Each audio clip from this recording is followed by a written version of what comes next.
Ouais. Et personne t'a donné la permission, quoi. Tu l'as prise toute seule. Oui.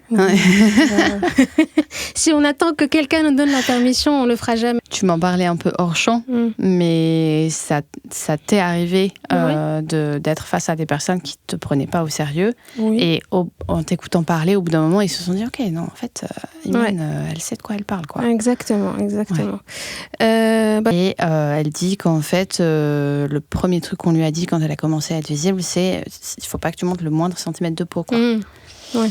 Pour être prise au sérieux. Ouais, c'est chaud quand même, tu vois. Enfin, très bien, mais voilà, il y a un manque quand même de contenu féminin, alors que pas féminin dans le sens, mais tu m'as compris, porté par des femmes. Des femmes. Ouais. C'est important. Et ça, voilà, il n'y a pas beaucoup de visibilité. Et c'est ça qui va nous aider aussi. Ça. On est là déjà, c'est très bien. Bienvenue sur Come & Flow, le podcast de l'acquisition et de la vente en ligne pour les professionnels de service. Ici, on parle de notoriété, de reconnaissance de notre expertise en ligne, mais pas que, puisqu'on n'est pas un podcast d'influenceurs, mais plutôt un média de professionnels qui ont une réelle expertise à défendre et qui ont réussi à établir une confiance réciproque avec leur audience. Bienvenue Iman sur Come & Flow. Bienvenue. Merci beaucoup, Géraud. Avec plaisir, on est très content de t'avoir avec nous. Je suis très contente d'être là. On est ravis de t'accueillir sur le podcast. Tu es du coup notre deuxième invitée. Donc on va parler ensemble d'IA, puisque toi du coup tu es formatrice IA et consultante en automatisation. Oui, tout à fait. C'est ça. Exactement. Tu as aussi une newsletter, des chroniques de l'IA, qui compte plus de 2900 abonnés. Exactement. Ouais, j'ai bien fait mes devoirs. Voilà. Et tu as été invitée par Vivatech 2 années consécutives en tant que média. Oui, tout à fait. Coup, ok. Sachant que quand tu as commencé, toi à la base, tu n'es pas ingénieur, mais tu as bossé dans la tech. Exactement. Ok, donc comment t'en es venue à t'intéresser à l'IA ? Alors, comme tu disais, moi, j'ai un parcours de responsable marketing. Donc, j'ai bossé pendant plus de 6 ans dans des startups tech. Donc, j'étais déjà dans la tech. Je bossais déjà sur des sujets très techniques, comme par exemple faire du marketing pour un logiciel qui s'adresse à des ingénieurs en électronique, faire du marketing pour un logiciel qui fait de la prédiction du comportement de payant, donc des trucs très techniques. Et comment j'en suis venue à l'IA ? Tout simplement... avec l'émergence de ChatGPT, j'ai commencé à tester l'outil, j'ai vu la puissance qu'il avait et puis je me suis dit pourquoi pas commencer à former d'autres entreprises, d'autres métiers. D'accord. Et j'étais déjà dans une optique de me lancer en tant qu'indépendante. D'accord. Donc j'ai fait en sorte de mettre mes talents de marketeuse avec aussi l'IA générative que je commençais de plus en plus à apprendre. Ok, voilà. D'accord. Ok, donc en fait tu as décidé que tu allais faire ça et personne t'a donné la permission, quoi. Tu l'as prise toute seule. Oui. Si on attend que quelqu'un nous donne la permission, on le fera jamais. Donc, à un moment donné, il faut y aller. Et puis aussi, j'avais déjà une certaine expérience. Oui. Donc, si je commençais, par exemple, si je sortais à peine d'école et que j'avais 21 ans, peut-être que j'aurais hésité. Mais quand tu as amassé un certain nombre d'années d'expérience et que tu as été, entre guillemets, validé pour tes compétences, pour ton expertise, tu vas te dire, ok, je vais tenter, je vais y aller. Si ça marche, tant mieux. En tout cas, je vais tout faire pour que ça marche. Et puis, si ça marche pas, c'est pas grave. Okay. Donc, j'avais déjà ce recul de me dire, si ça marche pas, je pourrais toujours m'en sortir et trouver une autre voie. Ok. Voilà. En IA, moi j'avais une question à te poser aujourd'hui parce que il y a beaucoup de gens qui arrivent et qui se disent expert IA. Donc toi, comment est-ce que tu as bâti ta légitimité ? Parce que tu publies toutes les semaines depuis 2 ans quand même. Donc comment est-ce que tu différencies les personnes qui arrivent et qui débarquent des vrais experts, quoi ? Oui. Alors déjà, moi, je ne dis jamais que je suis experte en IA. D'accord. Je dis que je suis spécialisée en IA générative, que je suis formatrice, donc je suis vraiment dans la pédagogie et j'ai aussi la casquette consultante. D'accord, ok. Pourquoi je ne dis pas experte ? Parce que pour moi, le fait d'être expert, ça va plus être pour des personnes qui ont la connaissance très technique. Okay. Donc, potentiellement des ingénieurs avec, je dis n'importe quoi, 6 ans, 7 ans d'expérience, par exemple, dans l'IA, oui. Qui connaissent le machine learning, qui connaissent vraiment... D'accord. Voilà, toute la partie très tech. Mais voilà, je suis experte, mais sur la partie métier. D'accord, donc, okay. Expliquer comment l'IA, comment on peut l'utiliser avec des vrais cas d'usage métier pour le marketing, pour les commerciaux, pour les devs. Par exemple, dernièrement, j'ai formé un dirigeant qui, à la base, est ingénieur. Je l'ai formé sur des outils comme Claude, comme Notebook LM. Oui, ça s'improvise pas. Bah ouais, non. Voilà. Il y a un vrai besoin. Exactement. Ouais. Donc, cette personne était très technique, oui. mais pas technique sur la maîtrise des outils. Okay. Donc, il y a une différence entre être un ingénieur en IA qui connaît toute la partie, comme je disais, algorithmes, très tech, etc., et un formateur ou une formatrice qui va être plus dans la pédagogie et dans les cas d'usage métier. D'accord, ok. Voilà. Ok. Donc en fait, toi, tu vas pas forcément construire des robots avec de l'IA ou ce genre de choses. Tu vas plutôt faire de la mise à disposition, on va dire, de ces technologies pour que les salariés ou les dirigeants puissent s'en emparer. Exactement. Tes étudiants aussi, parce que tu es formatrice dans des écoles. Exactement. Donc voilà, il y a un travail de mise à disposition en fait de ces outils par le commun des mortels finalement. Oui, c'est ça, par des professionnels essentiellement. Ouais. Et il y a aussi la casquette, comme je disais, consultante, qui va aller plus dire comment on peut automatiser certaines tâches. Okay. Comment on peut, par exemple, automatiser le scoring de ces leads, de se dire, OK, ces leads-là qui me suivent, qui commentent mes posts LinkedIn ou autres, comment je peux me dire, OK, ceux-là, ils sont très engagés et je vais les catégoriser par lead chaud, lead tiède et lead froid. Okay. Et pour chacun d'entre eux, je vais faire telle et telle action pour... Par exemple, les leads chauds, je vais les contacter directement. Les leads tièdes, je vais continuer à les nurturer, par exemple, jusqu'à ce qu'ils deviennent chauds. Et les leads froids, je les garde sous le coude jusqu'à ce que potentiellement... Voilà. Donc ça, par exemple, c'est des choses sur lesquelles je travaille en utilisant plusieurs outils. Donc tu as parlé d'automatisation. Il y a le no-code, mais il y a aussi les outils qui se développent dernièrement, Claude Cowork, ChatGPT Work, etc., qui vont être des agents qui vont être capables d'automatiser certaines tâches en utilisant les documents à disposition de la personne pour aller beaucoup plus vite. Ok, d'accord. Voilà. Mais c'est hyper intéressant. Donc, tu fais ton scoring avec l'IA, finalement. Oui, ok. Tout à fait. Et comment tu fais ça ? Est-ce que je peux te demander ? Alors, pour faire mon scoring avec l'IA, je te disais, il y a la partie no-code. Oui. Donc, je peux créer un scénario, par exemple, sur Make ou N8N en mettant mes contacts, en les anonymisant, bien sûr. L'objectif, c'est de garder des leads. En fonction de, par exemple, dire cette personne-là, elle lit ma newsletter tant de fois. Cette personne clique sur ma newsletter tant de fois, toutes les 6 mois, toutes les 30 jours. Je fais un calcul mathématique et je me dis, voilà, le nombre de personnes qui cliquent, c'est important à hauteur de X. Le nombre de personnes qui vont visiter, ou plutôt lire ma newsletter, c'est important à hauteur de X. Et à partir de là, le robot va faire le travail de dire, OK, ces personnes-là, elles sont pertinentes pour toi, etc., etc. D'accord. Et ça, c'est la partie no-code. Après, il y a la partie avec Claude, avec ChatGPT qui est faisable aussi. Mais c'est hyper intéressant parce que tu vois, moi, la plupart de mes clients ont des réseaux sociaux, enfin, on travaille sur leurs réseaux sociaux, mais pas que, parce que forcément, ça suffit pas.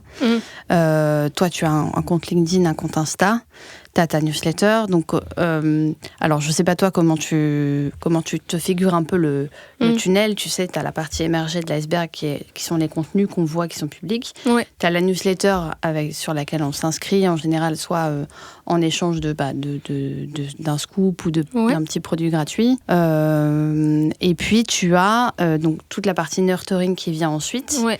Et puis ensuite, tu as les gens qui sont intéressés pour travailler avec toi, qui te contactent pour du coup voir si c'est un match, quoi. Moi, comment je vois les choses, c'est que tu as la partie visible de l'iceberg et tu as la partie invisible. La partie visible, c'est les contenus, tout ce qui va concerner Instagram, LinkedIn. La partie invisible, c'est justement l'opt-in, le fait de s'inscrire à ta newsletter. le nurturing, et puis ensuite la négociation si jamais il y a un intérêt et que la personne veut travailler avec toi.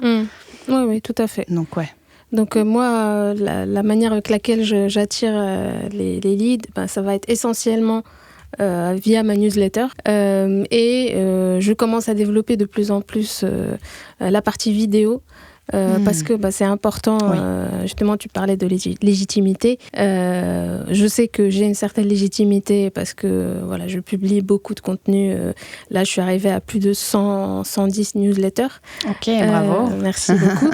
Mais je me suis dit que vu que je suis dans la formation, je suis dans le conseil, etc., il y a une partie commerciale aussi, il y a une partie visibilité, comment on s'exprime, etc. Donc c'est important aussi de se montrer, de montrer son expertise, et quand on regarde les contenus qui sont publiés sur YouTube ou ailleurs, sur des contenus techniques, sur l'IA générative, mais pas que, sur d'autres aussi, on va voir qu'il y a beaucoup d'hommes qui le font. J'allais t'en parler, c'est très bien, mais il y a un manque quand même de contenu féminin, alors que pas féminin dans le sens mais tu m'as compris, porté par des femmes. C'est important. Et ça, il n'y a pas beaucoup de visibilité, et c'est ça qui va nous aider aussi à se faire plus entendre et plus respecter, entre guillemets, quand on arrive et que on a pris la place, exactement. Qu'on est là, exactement.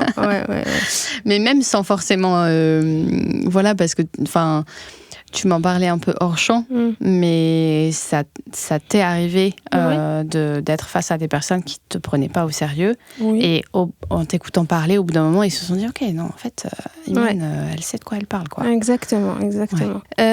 Ça m'est arrivé, et je suis pas la seule. J'avais lu la dernière fois un post d'une doctorante, c'est une doctorante ingénieure, donc en machine learning, donc un certain niveau quand même, et même en ayant tout ce background, on l'a regardé quand même de haut. Donc c'est le quotidien de plusieurs femmes de façon générale, et en plus quand on est dans la tech et qu'on représente 25 ou 30% des personnes qui travaillent là-dedans. Et en plus, on sait que quand on va dans des métiers en CDI, etc., il y a des études. On est surreprésenté, et il y a des études qui ont montré que, à un moment donné, les femmes commencent à quitter le navire. Elles arrivent, elles sont très contentes d'être là, etc. C'est passionnant et tout. Mais au bout d'un moment, ça devient trop compliqué pour plusieurs raisons. Dont le fait de ne pas être forcément prise au sérieux quand on est face à une situation au travail où il y a un collègue qui va s'exprimer, et peut-être on va prendre plus au sérieux sa parole.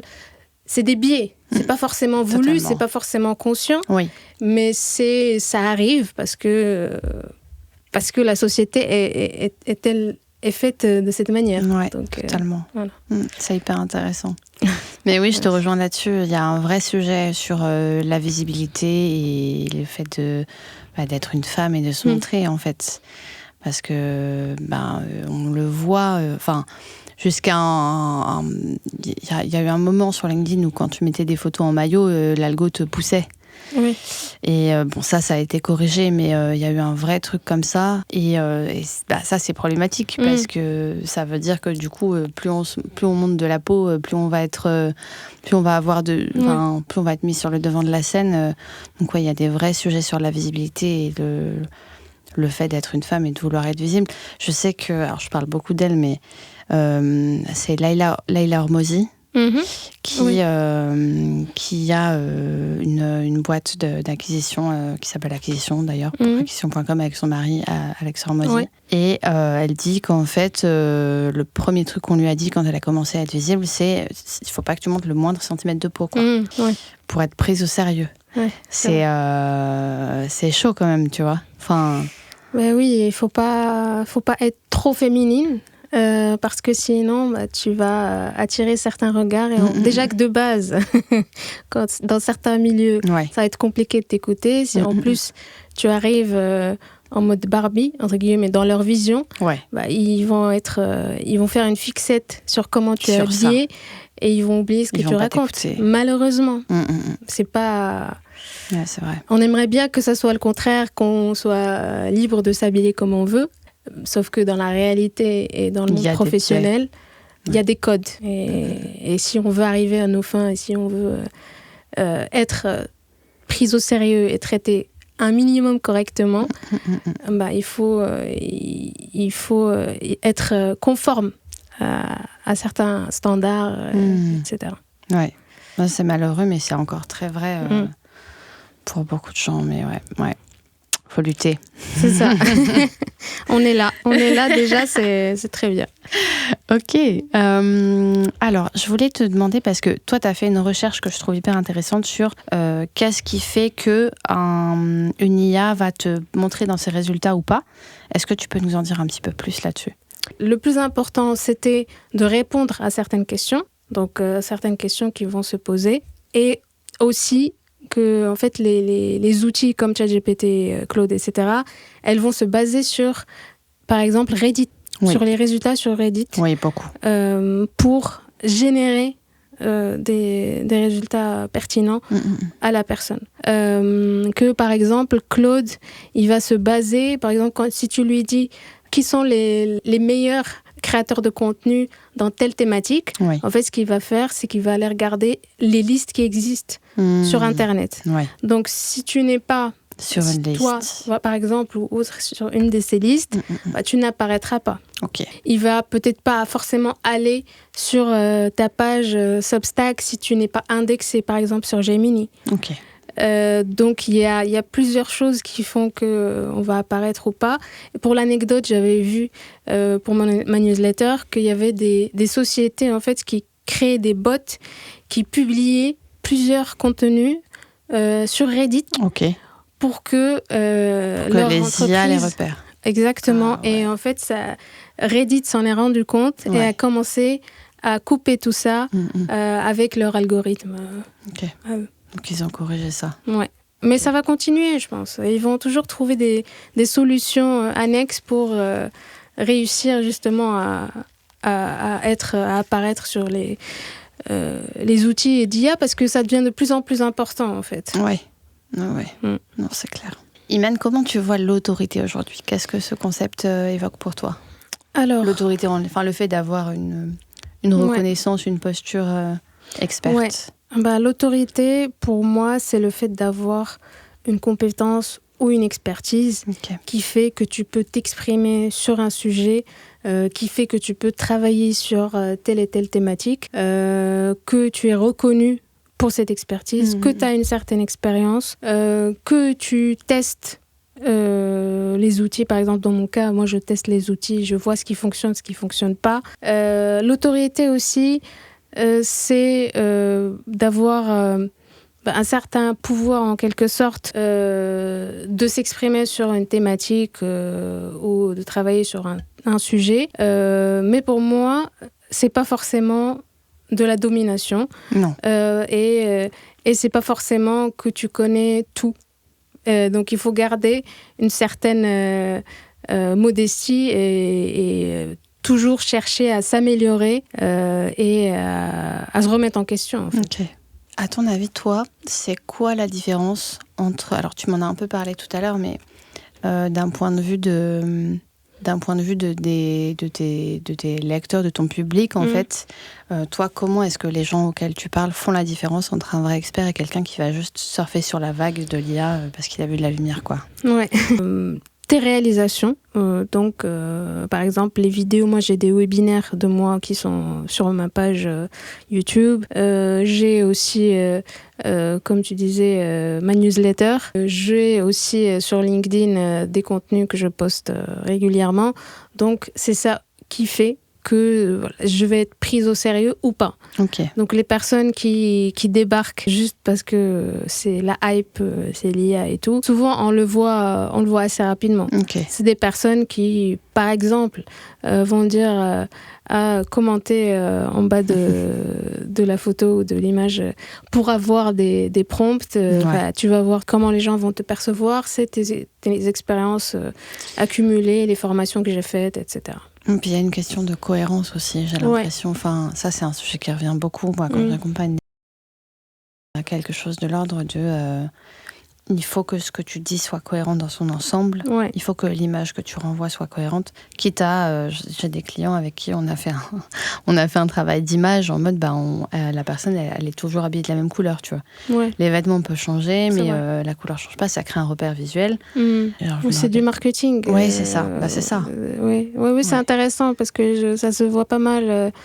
Je vois aussi sur TikTok, sur des contenus qui sont pas forcément professionnels, mais ça permet justement de se rappeler, de se dire c'est la personne qui a telle casquette, c'est la personne qui met toujours du rouge. Et ça existe aussi sur LinkedIn, justement. Il y a des personnes qui sont reconnaissables tout de suite. Tu dis la couleur telle, c'est...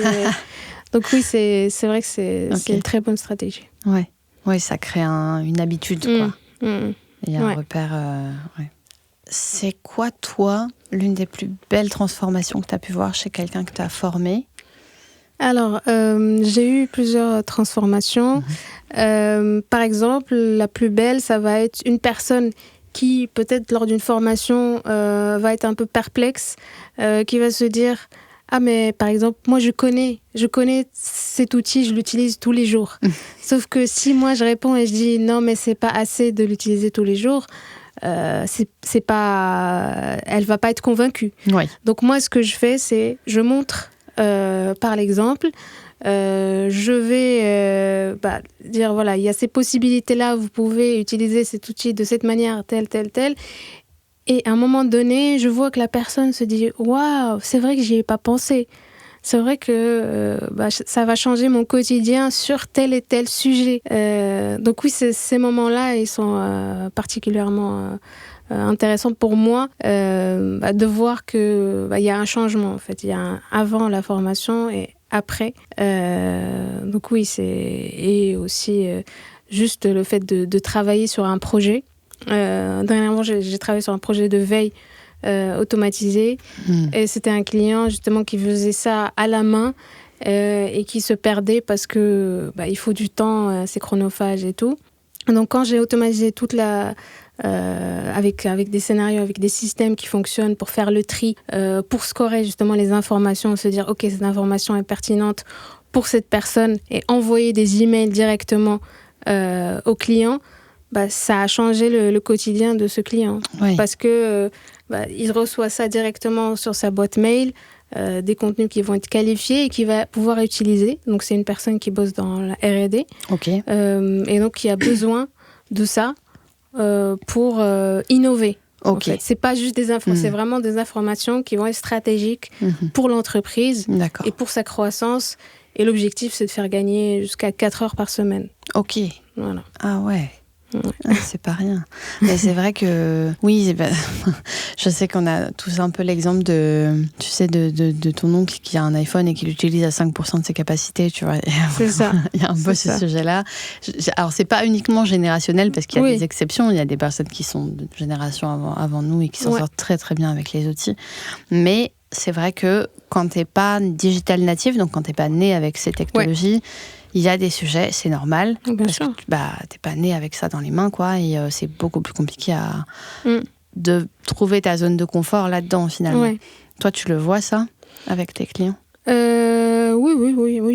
J'ai eu dernièrement un dirigeant d'une PME qui était très fort dans son métier, mais par contre, sur tout ce qui va être outils, tout ce qui va être prise en main, etc., il avait beaucoup de mal au début. Et justement, on faisait la formation à distance parce qu'il était à Bordeaux.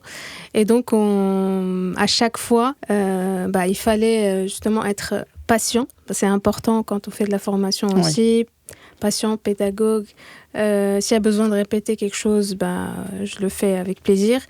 Et petit à petit, la personne était, elle réfléchissait, en fait, elle a réfléchi, elle comprend très bien les outils comme ChatGPT, mais il était en fait récalcitrant, il se posait des questions, et il avait raison, parce que les limites de l'IA, le fait que on est en train de perdre en quelque sorte certaines capacités cognitives pour certaines personnes qui ne se rendent pas compte et qui donnent trop d'informations, ou plutôt qui attendent trop des IA et qui se disent ok, on va tout déléguer, et le cerveau il fonctionne au final c'est beaucoup un muscle, moins. Quoi. Exactement. Et donc cette personne-là avait raison d'avoir ses peurs, mais j'ai fait un travail aussi pour dédramatiser un petit peu et pour expliquer que en fait c'est important, il en était conscient, mais c'était important de prendre en main ces outils, parce que sinon ça va être très compliqué pour lui et pour son entreprise. Oui, pour la suite. Voilà. Pour faire un parallèle encore une fois avec ce que moi je traverse en clientèle, c'est vrai que souvent les gens se disent, moi je travaille avec les réseaux, souvent les gens se disent que les réseaux c'est facile, tout comme pour l'IA, ils doivent se dire c'est facile, tu tapes ta question et puis c'est bon, t'as la réponse. En fait, pas tant. Je sais que moi, j'ai des gens qui viennent me voir et qui me disent « Oui, mais j'ai déjà un compte Instagram, ça marche pas. » Alors, est-ce que tu as fait ça? Est-ce que tu as mis en place un funnel?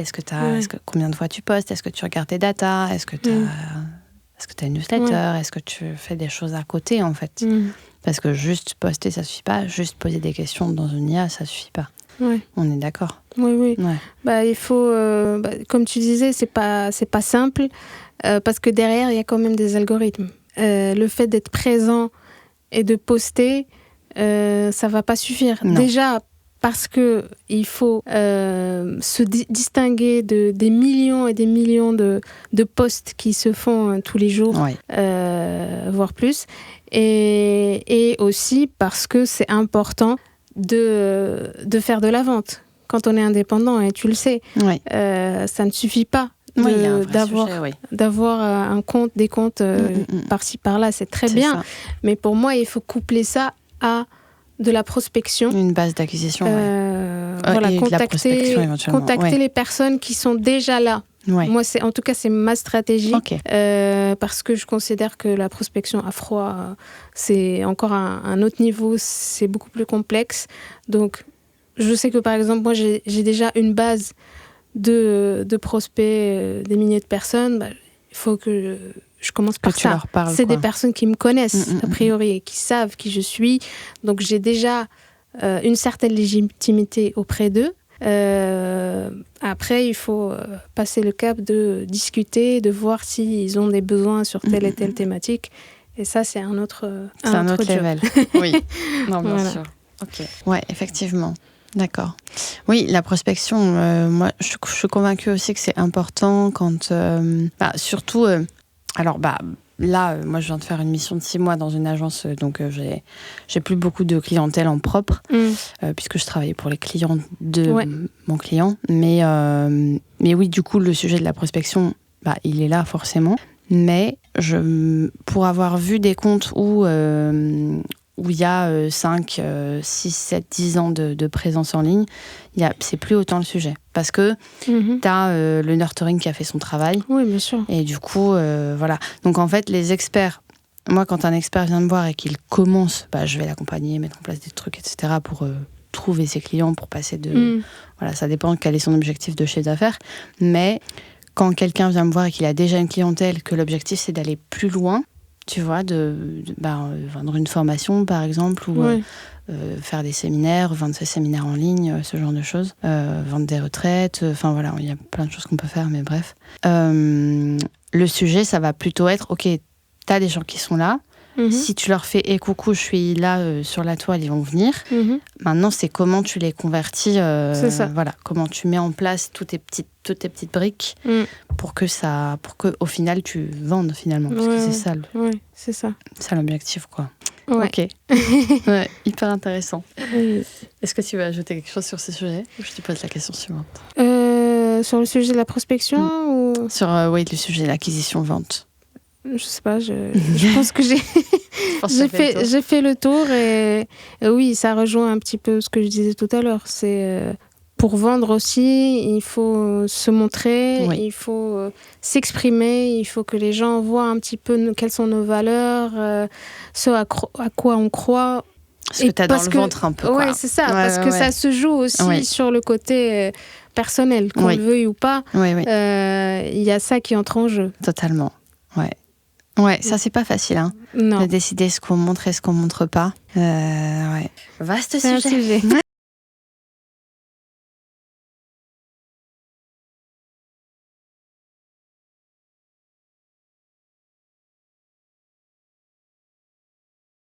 Le podcast des professionnels. J'ai pris ma voix de radio. Bienvenue. Bonjour, ça va ?